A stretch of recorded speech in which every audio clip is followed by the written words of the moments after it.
Jeremías.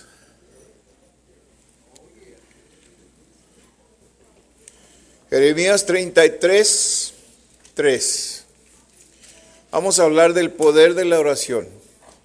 El poder de la oración. Jesús enseñó a sus discípulos, fíjese, después de andar con él todo ese tiempo, ellos todavía no sabían cómo orar. Y le pidieron a él que les enseñara cómo orar. Y Jesús les enseñó el Padre Nuestro, que son para mí, son títulos solamente de cómo orar, porque tiene varias etapas de esa oración, ¿verdad? Que no es una oración recitada, sino una oración estudiada, porque tiene diferentes tópicos entre el contenido de la oración. ¿Ok? So, Jeremías 33, 3 le dijo a su pueblo: clama a mí y yo te responderé. Es una promesa que Dios hace todavía a nosotros también, hermanos. Clama a mí y yo te responderé, y al mismo tiempo te enseñaré cosas grandes y ocultas que tú no conoces todavía. ¡Wow! ¡Qué promesa tan tremenda!, ¿verdad? El tema: quizás no tengas cierto poder en la vida como estado social, influencia política o dinero, pero sí tenemos el poder de la oración, y eso es todo lo que necesitamos.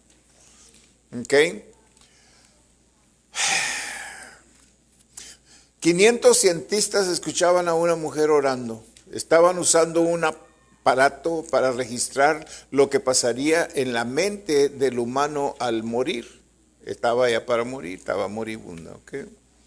El instrumento marcaba hasta 500 a la izquierda negativo y 500 a la derecha positivo. ¿Okay? En un experimento previo, el instrumento había marcado 9 puntos en el lado positivo cuando conectando en 50 kilowatts en una estación radial, en lo que la mujer que moría le pidió a Dios que perdonara a aquellos que le habían hecho daño, reafirmando su fe en Dios y expresando su amor a Él. Aquellos cientistas empezaron a llorar. Se olvidaron del experimento hasta que escucharon la aguja marcar a la derecha, marcando 500 positivo. En el lado positivo. En el efecto de este experimento fue tan efectivo que uno de los cientistas, Dr. Stowell, dejó su carrera de científico y dedicó su vida a testificar de las maravillas de Dios. Hay poder en la oración sin límites, hermanos. Mucha gente, algunos se han propuesto a probar que la Biblia es falsa, que es mentira, y en el proceso se han convertido. Hay poder en la oración, hermanos. Hay poder en la palabra. Aleluya. ¿Qué es oración? Para nosotros quizás diríamos, pues es una manera de comunicar con Dios y decirle o darle una lista de todas las cosas que necesito, porque es lo que hacemos normalmente. Algo otros dirían, pues es algo que hacemos que a veces trabaja y a veces no. Es algo que hacemos porque Dios nos dijo que lo hiciéramos. Es mi obligación de orar. Y podríamos usar muchas razones por qué oramos. Pero la pregunta sigue: ¿qué es oración? ¿Qué es? ¿Qué poder tiene? ¿Y por qué tiene poder? ¿Quién le dio ese poder? ¿Es la forma en comunicar con Dios? Sí. ¿Es la forma en pedir de Dios? Sí. ¿Es la forma en clamar a Él para que Él nos responda? Sí. Pero oración es escuchar, es conversación, es comunión, es adoración. Es varias cosas. Nosotros siempre creemos que es el tiempo para hablar, pero en realidad es el tiempo para escuchar. Porque en el proceso de la oración, y yo le he dicho a esto siempre, que en el proceso de la oración usted va a recibir palabra de Dios. para contestar su oración. La razón que no recibimos contestación a la oración es porque pensamos que ya le pusimos la nota a Dios y le enseñamos qué es lo que necesito. Yo necesito esto y esto y esto y esto y esto. Y es todo, Dios lo va a hacer porque se lo pedimos, ¿verdad? Pero el mayor del tiempo, oración es comunicar a Dios y poner nuestra petición a Él. Y luego dejar que Él nos enseñe cómo quiere contestar esa oración. Y ahí es donde fallamos. Él te va a hablar y te va a enseñar lo que tú hagas para que recibas la contestación a tu oración. ¿Ok? So, no es solamente presentar nuestra petición a Dios y luego esperar que Él la conteste y ahí acabó. Cuando usted ora, Dios siempre le va a hablar. Desgraciadamente la mayoría de nosotros oramos, ponemos nuestra petición a Él y nos levantamos y nos vamos, ¿verdad? Y nos olvidamos que la oración es un diálogo con Dios. ¿Ok? La oración es un diálogo con Dios. Es una conversación. Usted habla, usted presenta su caso, su problema, su necesidad. Y luego Dios va a decidir cómo le va a contestar esa petición que usted ha hecho. Es como ir con su padre cuando era niño y decirle, papá, yo quiero esto, quiero que me compres esto, quiero que me ayudes con esto. Y luego levantarse y irse sin esperar la contestación del papá. Y luego venir más tarde y decirle, oye papá, ¿te acuerdas que te pedí esto? ¿Dónde está? ¿Verdad que no trabaja así? No, es un diálogo. Presentamos la oración, presentamos la petición y luego esperamos que Él nos responda. Si lo va a hacer o no lo va a hacer. Las contestaciones son muy fáciles, son 3. ¿Ok? Sí o no o después. Sí o no o después. Espera. Yo lo voy a hacer a su tiempo, pero te voy a probar primero antes de contestar tu oración. ¿Okay? Y si no sabemos, entonces es tan triste que nos levantamos de allí esperando que, y yo voy a necesitar bastante fe, Señor, ¿cómo estás haciendo fuerzas de fe, Padre? Y hasta nos ponemos rojos ahí. No. Es un diálogo, hermanos, con Dios. Es una plática con Dios. Y cuando usted platica con alguien, usted no se levanta, nomás les dice un tópico o lo que usted vaya a hablar y se los dice y se voltea y se va. ¿Los deja hablando ahí solos? ¿Verdad que no? Sería falta de ¿qué? De respeto, de educación, ¿verdad? Siempre vamos a que esperar. Cuando alguien está platicando con nosotros, ¿verdad? Que es una plática que va y viene, va y viene, y va y viene. Y alguien la va a terminar, pero como Dios es Dios, pues Él es el que la termina, ¿ok? Pero si usted estuviera hablando conmigo, ¿verdad? Llegaríamos a un punto donde íbamos a terminar la plática, íbamos a resolver la plática, y ahí se acabó. ¿Ya? La oración a veces la hacemos nomás de un lado, nomás una petición, un mandato, pedir lo que usted quiera, pero no lo usamos como un diálogo para hablar con Dios. Sí, cuando Dios nos habla, Él nos va a dar la razón por qué no lo va a contestar, o por qué nos va a hacer esperar más tarde, o por qué nos va a contestar inmediatamente. Al pueblo de Israel, cuando iban rumbo a la tierra prometida, que fluye leche y miel, el pastor estaba hablando de esto, Él les hizo promesas y luego les dijo, ¿verdad? Que les dijo, no se vayan a olvidar de esto cuando ya entren ahí. Si Dios nos conoce, hermano. Y Él sabía que se iban a olvidar. Se iban a olvidar de darle los diezmos, se iban a olvidar de todas las promesas que le habían hecho. Dios les advirtió antes de tiempo. Y así es con nosotros, hermanos. Dios tiene información para nosotros. ¿Sabe el daño más grande que se hace en el matrimonio o en una relación de dos personas? Falta de comunicación. Por falta de comunicación echamos muchas fallas, echamos muchos errores, quebramos la relación por falta de comunicación. Tenemos que aprender a comunicar. Y con Dios es igual, hermano. Tenemos que aprender a comunicar con Él. Ok, vamos adelante. En el Antiguo Testamento hay varios contenidos de la oración. Buscar, acariciar, pedir favor o en secreto meditar, comunicar. Oración es una ferviente y sincera expresión que se eleva como incienso a Dios. Dice bien. ¿Qué es lo que el poder de la oración hace? La oración asegura la salvación del perdido, Hechos 16:31. Y ellos dijeron, cree en el Señor Jesucristo y serás salvo tú y tu casa. ¿Okay?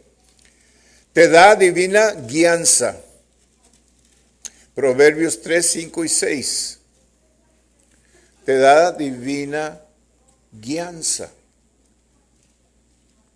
Dios le dijo a su pueblo que confiaran en Él, ¿okay? Para que les fuera bien.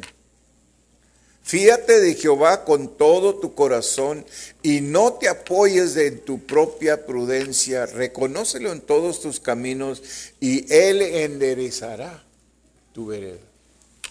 ¿Okay? Ahí está. Oración enviará obreros a la mies, Mateo 9:38, rogad pues al Señor de la mies. Ahí está. ¿Va a haber evangelismo este sábado? ¿Qué hacemos? Rogar ¿a quién? Al Señor de la mies, para que nos dé fruto. Que envíe obreros a su mies, Lucas 10:2. Y les decía, la mies a la verdad es mucha, mas los obreros son pocos. Por tanto, rogad al Señor de la mies que envíe obreros a su mies. Rogad. Eso es parte de la oración. Y debe de ser parte de todo cristiano, ¿verdad?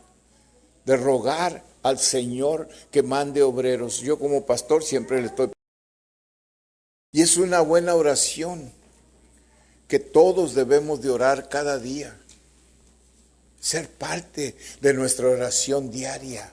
No me dejes caer, Señor. Porque ¿sabe qué? Todos estamos propensos a caer. Todos. No hay una persona que no está propenso a caer. Todos estamos propensos a caer a cualquier momento. Le pedimos al Señor, Él nos dio estas instrucciones. No nos metas en tentación, líbranos del mal, Señor. Porque tuyo es el reino, el poder y la gloria. Aleluya. La oración da poder sobre demonios. Mateo 17:21. La oración da poder sobre demonios. Acuérdese. Si usted es una persona de oración, y cuando se enfrente con un demonio, usted va a poder expulsar ese demonio de la persona así nomás. En el nombre de Jesús.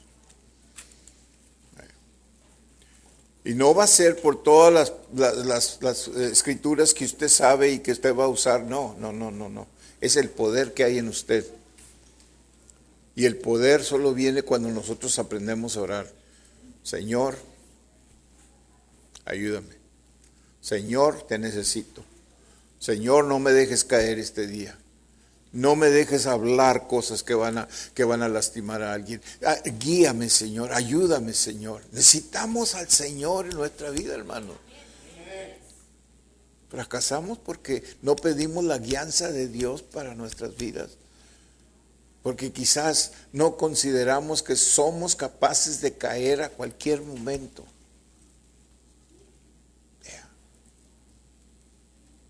No hay una persona aquí que puede decir, yo nunca voy a caer.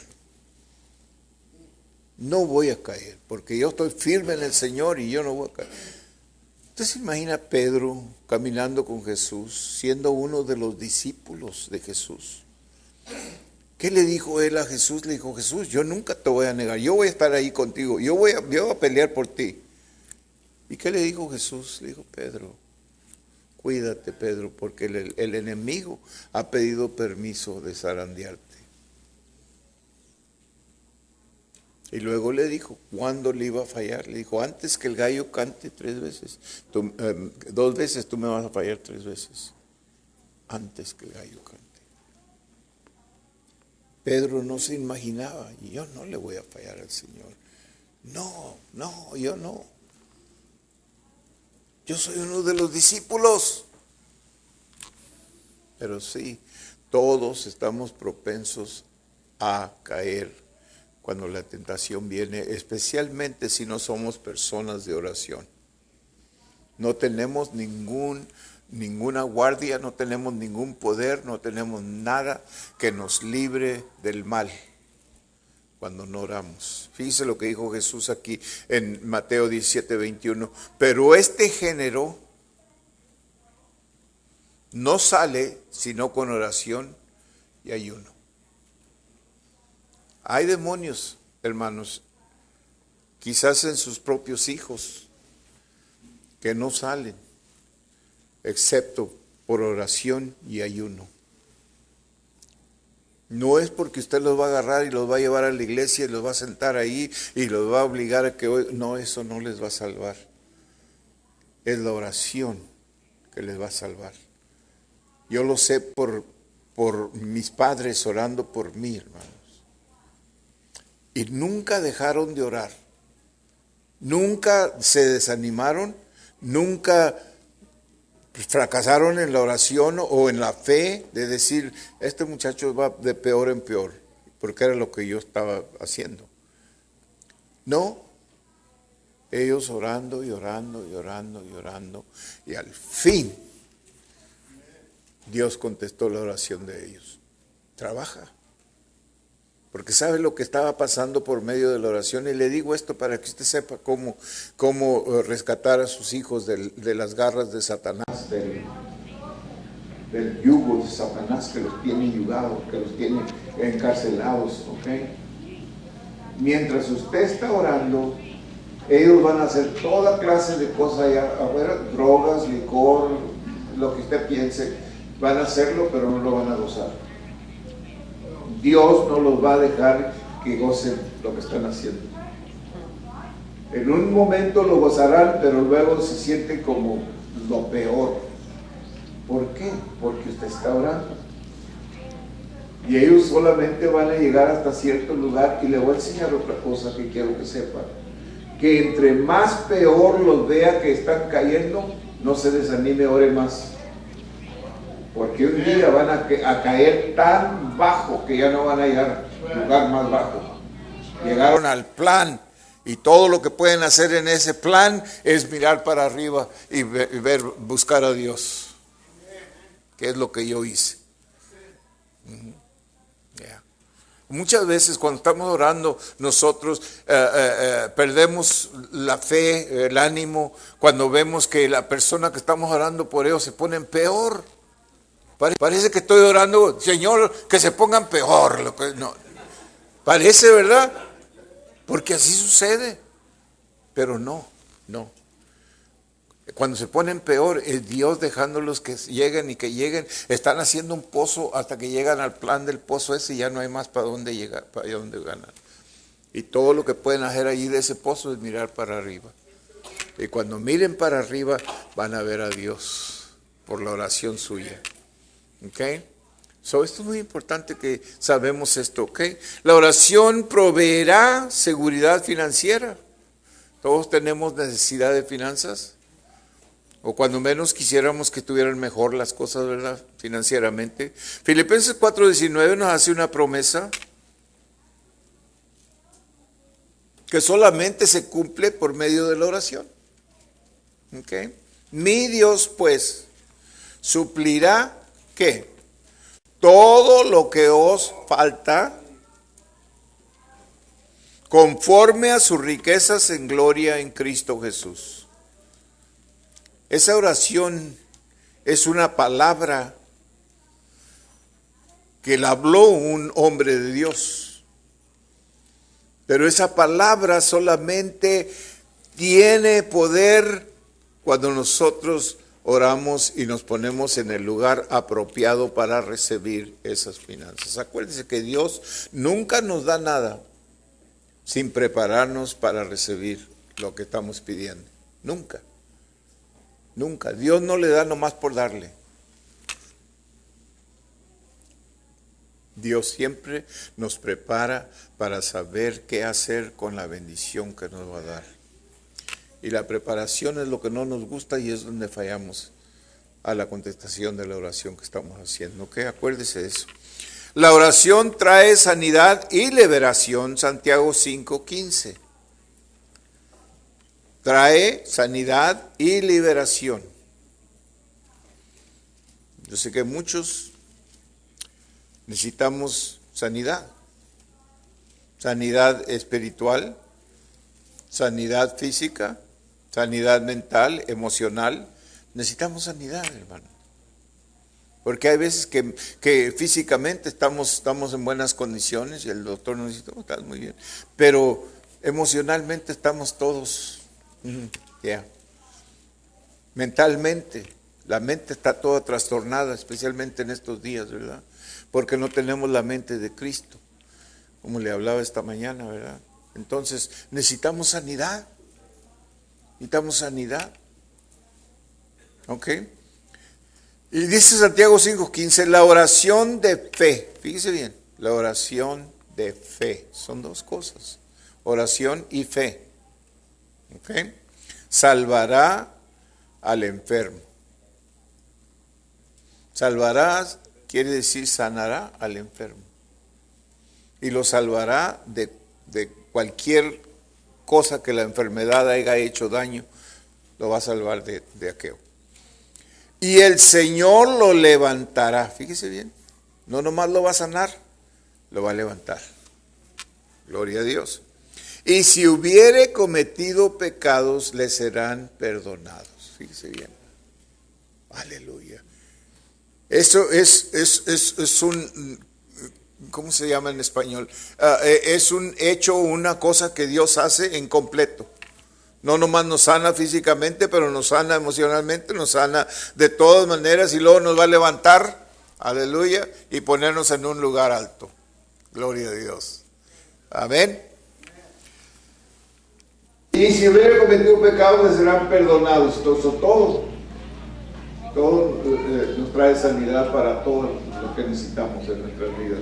Oración requiere persistencia. La mayor parte de las oraciones que no son contestadas es por falta de persistencia. Acuérdense bien. Por falta de persistencia. Jesús nos habló parábolas de persistencia que eran muy importantes. Y Él nos enseñó cómo persistir. Y nos dio parábola de la viuda, ¿se acuerda? La viuda que estaba yendo con el hombre que le diera o que le ayudara, pero el hombre le negó y no quería ni siquiera contestarle cuando ella estaba llamándole. Y varias ocasiones Jesús nos dio parábolas de casos donde la oración no estaba teniendo efecto y era por falta de ¿qué? Persistencia. Dijo, no dejes de orar. Y yo seguido pienso, si mis padres hubieran dejado de orar por mí en algún tiempo, yo vivía en una vida muy peligrosa. Yo tenía muchos enemigos. Yo no le tengo que decir. Por eso en una de las salidas que yo y mi amigo hicimos, nos agarraron a balazos y a él lo mataron y yo quedé vivo. Y yo sé que eran las oraciones de mis padres.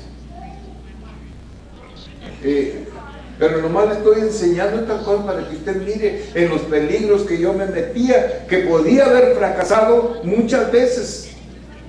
En otras ocasiones balacearon a mis camaradas, pero a mí no me llegaban las balas. Y todos me decían, oye, ¿qué suerte tienes tú? Tú tienes una suerte tremenda, nada te llega a ti, hombre. Pero no era la suerte, era la oración de mis padres, que estaban orando sin cesar por mí. Así es de que yo sé que sin la oración, si ellos hubieran parado de orar en cualquier tiempo, yo hubiera fracasado, ya estuviera bajo tierra. Yeah. Y yo lo sé bien. Ok, Jesús dijo de un hombre que pidió a su vecino pan a la medianoche y finalmente lo recibió porque fue persistente, porque persistió. Está en Lucas 11:8. Lucas 11:8. Dice: os digo que aunque no se levante a dárselos por su amigo, sin embargo, por su importunidad, se levantará y le dará todo lo que necesite. El verso 9: y yo os digo, pedid y se os dará, buscad y hallaréis, llamad y se os abrirá. Es Jesús.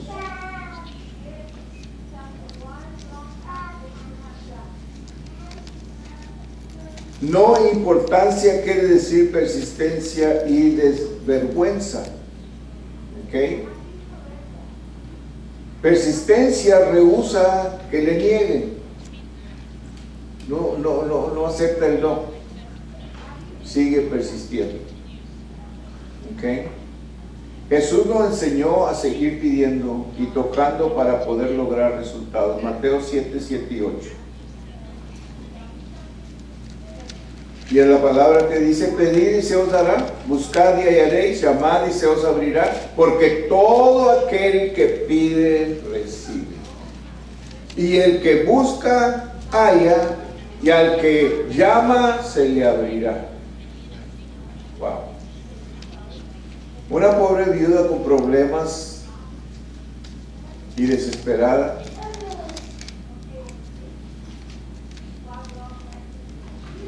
despierta al juez con su determinación y persistencia, ruego, y él le concedió su petición en Lucas 18 del 1 al 8. Todos sabemos de esa escritura. Dice: también le refirió Jesús una parábola sobre la necesidad de orar siempre y no desmayar, diciendo: había en una ciudad un juez que ni temía a Dios ni respetaba a hombre. Había también en aquella ciudad una viuda, la cual venía a él diciendo: hazme justicia de mi adversario. Y él no quiso por algún tiempo, pero después de esto dijo entre sí: aunque ni temo a Dios, ni tengo respeto a hombre, sin embargo, porque esta viuda me es molesta, le haré justicia, no sea que viniendo de continuo me agote la paciencia. Y dijo el Señor: oíd lo que dijo el juez injusto. ¿Y acaso Dios no hará justicia a sus escogidos que claman a Él día y noche? ¿Se tardará en responderles? Hizo una pregunta. Si le están clamando, ¿se tardará en responderles? Os digo que pronto les hará justicia, pero cuando venga el Hijo del Hombre, ¿hallará fe en la tierra? Fe es lo que se toma para seguir persistiendo en la oración, hermano. Tener fe que Dios lo va a hacer. No lo ora ahorita cuando yo estoy pidiendo, pero Él lo va a hacer. Si yo nomás sigo orando, yo sé que Dios me va a conceder la petición que yo tengo. Esa era la mentalidad de mis padres, que cuando ellos siguieran orando, Dios cuando menos me iba a mantener vivo mientras yo andaba en mis locuras. Y así fue. La mujer cananea recibió ayuda para su hija, cual tenía un demonio, porque no dejó de pedir y rogar a Jesús en fe. Mateo 15, 22 al 28. Vamos a leer. ¿Usted sabe la historia de esta mujer? Y he aquí, una mujer cananea que había salido de aquella región clamaba, diciendo: Señor, hijo de David, ten misericordia de mí.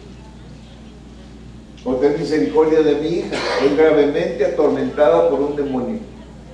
Esta es una mujer no judía, ¿ok? Que entonces Jesús o los judíos no tenían nada que ver con otras razas, ¿ok? So, ella no tenía ningún derecho de ir y pedirle a Jesús. En ese tiempo no, porque Jesús le dijo: yo he venido, ¿para qué? Para los hijos de Israel. Yo no he venido para ustedes, no es su tiempo. Pero ella persistió. Y dice lo que pasa. Pero Jesús no le respondió palabra, no le dijo nada. Entonces acercándose sus discípulos le rogaban diciendo: despide a esta mujer, pues da voces tras nosotros. Y él respondiendo dijo: no soy enviado sino a las ovejas perdidas de la casa de Israel. Entonces ella vino y se postró ante él diciendo: Señor, socórreme. Respondiendo él dijo: no está bien tomar el pan de los hijos y echarlo a los perrillos. Y ella dijo: sí, Señor, pero aún los perrillos comen de las migajas que caen de la mesa de sus amos. Entonces respondiendo Jesús dijo: oh mujer, grande es tu fe, hágase contigo como quieres. Y su hija fue sanada en aquella hora. Es bueno. Wow. Bueno, ¿verdad? No dejar de orar. Yo siempre he hecho la pregunta a mí mismo: ¿qué tanto quiero lo que estoy pidiendo? Y le hago a usted la pregunta: ¿qué tanto quiere lo que está pidiendo? ¿Suficiente para dedicar su vida orando y ayunando y seguir pidiendo? Yo creo que ahí está la medida de nuestra fe y la medida de la urgencia que nosotros tenemos en lo que estamos pidiendo. Yo creo que especialmente cuando se trata de la vida de alguien más, cuando estamos orando por alguien más que casi no tiene que ver con Dios, sino con la persona. Porque esto es lo que sucede, hermano. Cuando nosotros empezamos a orar, Dios empieza a poner convicción en la persona. Y aunque la persona se niegue y aunque la persona se revuelque como un puerquito en una soga, nunca le ha puesto una soga al puerquito, no lo ha agachado con un mecate, oígame, se retuerce por todas partes. No le gusta que le pongan mecate, ¿ok? A veces así nos pasa a nosotros, pero ¿sabe qué? No nos vamos a soltar. Mire, yo le aseguro que había noches en el club, había, como le digo, había 700, 800 personas en el club. Hay un club grande, y yo toqué ahí 10 años, 11 años por ahí. Y había ocasiones que yo estaba bien endrogado, tocaba bass ahí. Yo estaba bien endrogado tocando el bass, aquí lo usaba acá bien abajo, casi acá abajo de aquí, lo usaba, yo estaba todo loco ahí. Y luego el Señor me hablaba.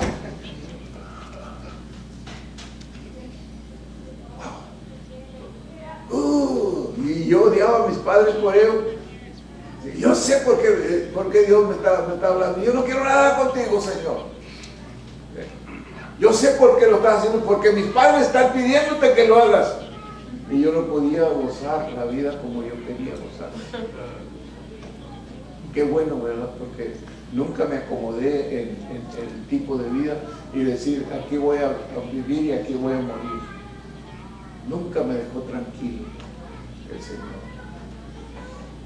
Y todo ese tiempo Él me ponía sueños. Imagínense, tú sabes, hermano, cuando se despierta uno el domingo en la mañana todo crudo y todo medio endrogado todavía, right? Y luego el Señor te pone sueños y te despiertas tú todavía medio sorumbato y ahí estás. Es verdad, un día me enseñó el Señor el infierno. Tengo una viva pantalla de ese sueño. Nunca se pudo borrar de mí, porque Él me enseñó el infierno. Y me enseñó toda la gente gritando desesperadamente y quemándose. Había fuego, había cosas horribles que yo nunca había ni siquiera pensado en ellas. Y Dios me dio ese sueño. Y me dio muchos otros sueños que no tengo tiempo para contarle, pero Dios me hablaba a mí. Dios me hablaba. Y entre más me hablaba, yo más me retiraba de Él. Me metía más en drogas para que no sentir y no saber que Él me estaba hablando. Pero aún así, al momento que Él me hablaba en el club, yo todo endrogado, se me quitaba lo endrogado. De repente yo reaccionaba a la palabra, porque un día habló mi nombre. Usted se puede imaginar un club lleno de 700, 800 personas, ¿ok? Todos gritando, todos borrachos, todos bailando, porque era lo que hacían, danzaban y bailaban ahí, y yo les tocaba para que bailaran y para que hicieran ruido, porque entre más ruido hacían, así somos los borrachos, los que éramos borrachos, entre más ruido. Entre más ruido hacían la gente, más nos emocionábamos con aquella cosa, ¿verdad? Entre más ruido, más toma. Así es el borracho, entre más ruido y entre más les toca a ustedes esa música de esa que le causa tomar, ¿verdad? En el mexicano, ¿verdad? Pues son de esas que dicen uy y todo eso, ¿verdad? Yeah.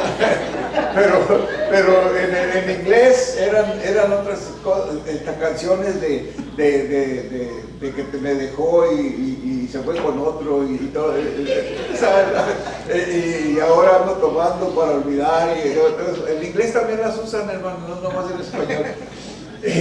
Y así de que en medio de todo ese ruidazo, yo oí la voz de alguien que dijo Gabriel. Inmediatamente se me quitó lo borracho, se me quitó lo drogado, y yo me puse a ver quién me habló. ¿Cómo puede esa voz ver superado sobre todas las voces? Ni nosotros nos oíamos ahí arriba. Se toca uno lo más fuerte que tiene unos amplificadores grandes y un sonido tremendo que te aturde, te adormece ahí la conciencia y todo lo demás. Y ahí escuché esa voz que me dejó completamente sin estar borracho. Me dejó, ¿cómo se dice? Sobrio, me dejó sobrio, así, yo creo que es verdad, yo creo que eso es, pero me dejó completamente, no estaba yo borracho, y empecé a buscar cómo y a imaginarme quién podía hablarme que penetrara toda esa gritería y todo eso, música, y solamente la voz de Dios. Y yo mismo determiné ese Dios, ¿verdad? Dándome sueños. Esto fue antes de que yo viniera a los pies del Señor. Si yo le contara todo mi testimonio, aquí estaríamos toda la noche, pero son cosas que, wow, nadie puede saber de ellas, solamente el que las vive. Solamente el que las vive. Es una vida horrible, es una vida peligrosa, es una vida tonta, una vida que, wow, haciendo tanto daño a tanta gente y ni siquiera le da remordimiento. Yo me especializaba en dañar gente. Era mi cosa. El más daño que yo pudiera hacerle a cualquiera se lo hacía. y allí era donde yo estaba satisfecho. Esto es muy peligroso que nosotros entendamos, es muy importante que entendamos esto, que podemos caminar en lo mecánico de la religión, y yo lo comparo a un vagón, a un tren que va estirando vagones y luego le despegan un vagón y el tren se va, pero el vagón sigue caminando por mucho tiempo hasta que al fin va. Mucha gente así vive. Se desconectaron de Dios, pero siguen en lo mecánico, como un vagón. Muy pasmado, hasta que un día para. Esa es la vida de uno que dejó o abandonó la fe. So, ok, es tiempo de irnos a casita a dormir.